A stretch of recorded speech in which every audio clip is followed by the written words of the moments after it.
নাভির নিচে প্যান্ট পরা থাকলে কি নামাজ হবে? রব্বানা লাকাল হামদ নাকি রব্বানা ওয়ালাকাল হামদ? কোনো মা নামাজরত থাকাকালীন সময় তার শিশু বাচ্চা যদি খাবার জন্য কান্নাকাটি শুরু করে, তবে কি নামাজ ছেড়ে বাচ্চাকে খাওয়াতে পারেন? তাড়াতাড়ি যেন বিয়ে করতে পারে সেজন্য কি আমল করব?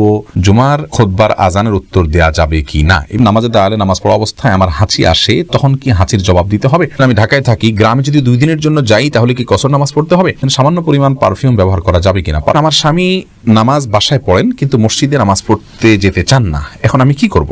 মেয়েদের নাম উম্মে হাবিবা, উম্মে হুমায়রা রাখা যাবে কিনা? অনিচ্ছাকৃতভাবে কোরআন হাত থেকে পড়ে গেলে কি করতে হবে? মৃত ব্যক্তির জন্য দান করা যাবে কিনা? খাবারের পর প্লেট ধুয়ে খাওয়া সুন্নত, একথা কি সঠিক?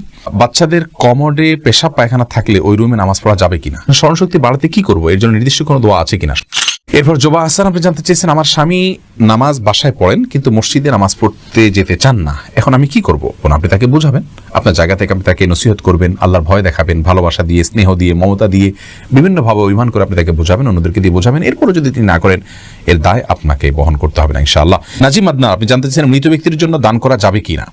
মৃত ব্যক্তির পক্ষ থেকে দান করবেন, অসুবিধা নেই, করতে পারেন। রাসূল আকরাম সাল্লাল্লাহু আলাইহি ওয়াসাল্লামকে একজন সাহাবী বলছেন, ইয়া রাসূলুল্লাহ, আমার মা মারা গেছেন, আফা আহুজ্জু আনহা, আমি তার পক্ষ থেকে উমরা করতে পারি, হজ করতে পারি কিনা? করতে পারো।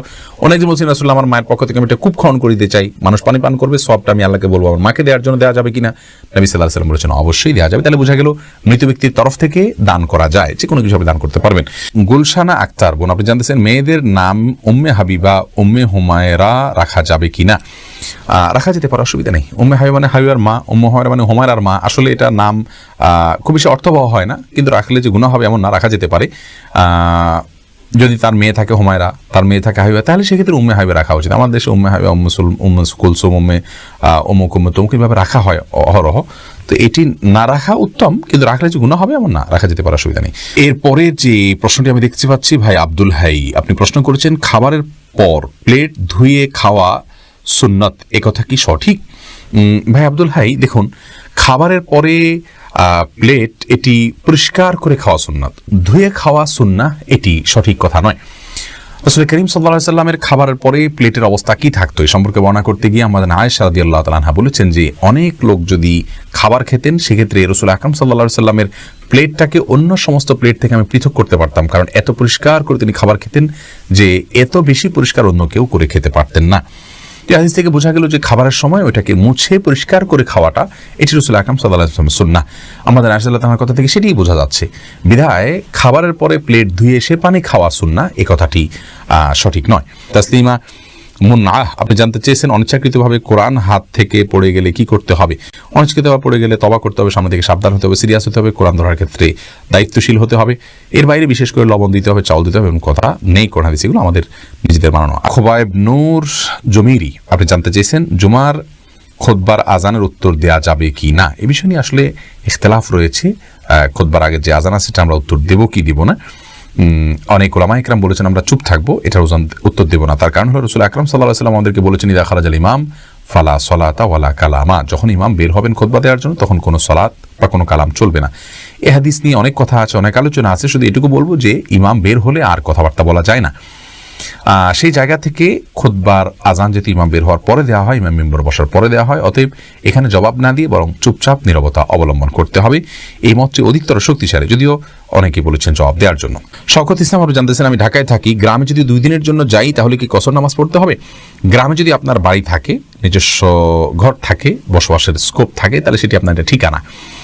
আর আপনার নিজস্ব ঠিকানা একাধিক হতে পারে। ঢাকায় একটা ঠিকানা আছে, গ্রামে আরেকটা ঠিকানা আছে, সেখানে আপনার ঘর বাড়ি আছে, আপনি তালাবদ্ধ করে আছেন, আপনার কক্ষ আছে, সেখানে আপনার রেস্ট ব্যবস্থা আছে, তার মানে আপনার ঠিকানা আছে। এরকম যদি হয় তাহলে সেখানে গিয়ে আপনি কিন্তু সালাত পরিপূর্ণভাবে আদায় করবেন, কারণ সেখানে আপনি মুসাফির নন নিজস্ব বাড়ি থাকলে। আর যদি সেখানে আপনি গেস্টের হিসেবে যান, অন্য কারো বাসায় গিয়ে উঠেন, সেখানে গিয়ে বেড়ান, তাহলে তো আপনি মেহমান, অবশ্যই সেখানে আপনি কসর নামাজ পড়বেন। ফাতিমা ইসলাম, আপনি জানতে চেয়েছেন বাচ্চাদের কমোডে পেশাব পায়খানা থাকলে ওই রুমে নামাজ পড়া যাবে কিনা? কমোডের ভেতরে পেশাব আছে, ঢাকনা দেয়া আছে, দুর্গন্ধ ছড়াচ্ছে না, কোনো প্রকার অপরিচ্ছন্ন হচ্ছে না পরিবেশ, তাহলে সেক্ষেত্রে ওই রুমে নামাজ পড়া যাবে।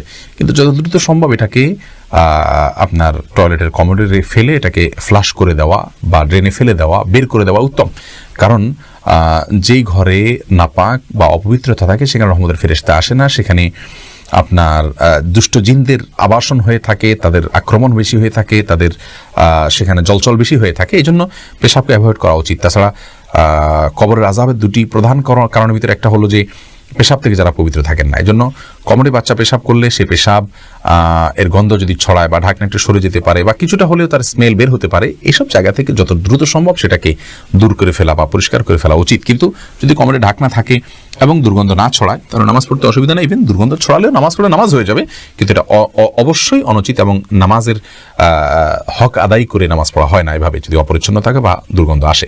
মোহাম্মদ জাফর, আপনি জানতে চাইছেন স্মরণশক্তি বাড়াতে কি করবো, এর জন্য নির্দিষ্ট কোনো দোয়া আছে কিনা? স্মরণশক্তি বাড়ানোর জন্য একটি দোয়া, একটা আমলের কথা, দীর্ঘ একটা নামাজের পরে বিশেষ সূরা, নামাজের মধ্যে বিশেষ সূরা পাঠ করার কথা হাদিসে রয়েছে। সেই হাদিস সনদ নিয়ে অনেক মুহাদ্দিসগণ আপত্তি তুলেছেন। স্মরণশক্তি বাড়ানোর জন্য মৌলিকভাবে আল্লাহর কাছে দোয়া করবেন আর পাপের কাছ থেকে বেঁচে থাকবেন। নিজের বিশেষ করে আজকের যুগে স্মরণশক্তি নষ্ট হওয়ার একটা বড় কারণ হলো সোশ্যাল অ্যাক্টিভিটিস বা আমাদের অনেক কাজের সাথে, জগতের সাথে ইনভলভেশন, এগুলোর কারণে আমাদের স্মৃতিশক্তি কমে যাচ্ছে। এগুলো যত কমিয়ে আনা যায় তত বেশি স্মরণশক্তি ইনশাআল্লাহ বৃদ্ধি পাবে। তাছাড়া আল্লাহর কাছে দোয়া করা যেতে পারে। আজিজ আল আমিন, আপনি জানতে চাইছেন সামান্য পরিমাণ পারফিউম ব্যবহার করা যাবে কিনা? পারফিউমের মধ্যে যে অ্যালকোহলটা থাকে আমরা বলেছি এই অ্যালকোহল ব্যবহার করলে এটি ব্যবহার করা নাপাক হবে না, এটাই হলো বিশুদ্ধতম মত এবং অ্যারাবিক স্কলারদের বেশিরভাগ মতে এটি, এবং এই মতটা অধিকতর যুক্তিসঙ্গত হওয়ার অনেক কারণের ভিতরে একটা হলো এখানে যে কেমিক্যালটা ইউজ করে, একটা হলো বাষ্প হয়ে চলে যায়, দ্বিতীয়ত হলো যে এটি খাবারের যে অ্যালকোহল সেটি নয়, বরং এটি এক ধরনের অ্যালকোহল, এক ধরনের কেমিক্যাল জাতীয়। তো যার কারণে এটিকে ওলামা ইকরাম জায়েজ বলেছেন। আর এই ব্যাখ্যা আমার নয়, এই ব্যাখ্যা সৌদি আরব সর্বোচ্চ ওলামা পরিষদের অনেক সদস্যদের এবং শেখ মোহাম্মদ উসাইমিন, মোহাম্মদ সাল্লাহ আল মুনাজ্জিদ হাফিজাহুল্লাহর আরও অনেক ওলামা ইকরামের। এরপরে আমি যে প্রশ্ন দিয়েছি এনবি শিল্পী, আপনি জানতে চেয়েছেন নামাজের দাঁড়ালে নামাজ পড়া অবস্থায় আমার হাঁচি আসে, তখন কি হাঁচির জবাব দিতে হবে? না, নামাজের মধ্যে হাঁচি আসলে হাঁচির জবাব দিবেন না, এমনি ইগনোর করে চলে যাবে। এমনি জাকারিয়া জানতেছেন তাড়াতাড়ি যেন বিয়ে করতে পারে সেজন্য কি আমল করব? আমল হলো বেশি বেশি করে হালাল উপার্জনের চেষ্টা করবেন, সকালে ভোরে বের হয়ে যাবেন, পরিশ্রম করবেন, কোনো কাজকে ছোট মনে করবেন না, সিরিয়াসনেসের সাথে কাজ করবেন, খুব ভালো করে কাজ করবেন, দুনিয়াকে ভালো করে উপার্জন করবেন, বিবাহের প্রয়োজনে অর্থ সংগ্রহ করবেন, আল্লাহর কাছে দোয়া করবেন, সূরা ফুরকান আয়াত নম্বর ৭৪ বেশি বেশি পড়বেন, মা বাবাকে বোঝাবেন, সাধারণভাবে আল্লাহর কাছে নামাজের পরে বিভিন্ন দোয়া কবুলের সময়গুলোতে হাত তুলে বা বিভিন্নভাবে আল্লাহর কাছে দোয়া করবেন যেন আল্লাহ তাআলা আপনার মনোবাসনা পূরণ করে এবং আপনার প্রয়োজন মিটিয়ে দেন ইনশাআল্লাহ বিদিনিল্লাহ। হেলালউদ্দিন জানতেছেন কোনো মা নামাজরত থাকাকালীন সময় তার শিশু বাচ্চা যদি খাবার জন্য কান্নাকাটি শুরু করে তবে কি নামাজ ছেড়ে বাচ্চাকে খাওয়াতে পারেন? না, ফরজ নামাজ হলে অবশ্যই নামাজ শেষ করে তারপরে খাওয়াবেন। নফল নামাজ হলে যদি বাচ্চাকে না ধরতে যান, না খাবার দিতে যান, বাচ্চার অসুবিধা হতে পারে, তাহলে সেক্ষেত্রে আপনি নামাজ ভাঙতে পারেন। অন্যথা আপনি নামাজকে খুব দ্রুত শেষ করে তারপরে বাচ্চাকে খাবার দিবেন। বাচ্চার কান্না না দেওয়ার কারণে নামাজকে দ্রুত শেষ করা এটি রাসূল আকরাম সাল্লাল্লাহু আলাইহি ওয়াসাল্লাম থেকে প্রমাণিত। তিনি নিজে কিন্তু নামাজকে একবার সংক্ষিপ্ত করেছেন, দ্রুত শেষ করেছেন যখন বাচ্চার কান্না আওয়াজ তিনি শুনতে পেয়েছেন। জওয়ানা করিম ঋতু, আপনি জানতে চেয়েছেন রব্বানা লাকাল হামদ নাকি রব্বানা ওয়ালাকাল হামদ? বোন দুই রকমই হাদিসে আছে। রব্বানা লাকাল হামদ এমনটি যেমন রয়েছে রুকু থেকে উঠে দোয়া পড়তে পারেন, আবার কোন কোন রিওয়ায়াতে রব্বানা ওয়ালাকাল হামদ আছে, কোন কোন রিওয়ায়াতে রব্বানা আল্লাহুম্মা রব্বানা লাকাল হামদ বা আল্লাহুম্মা রব্বানা ওয়ালাকাল হামদ আছে। যে কোনটা পড়লেই হয়ে যাবে।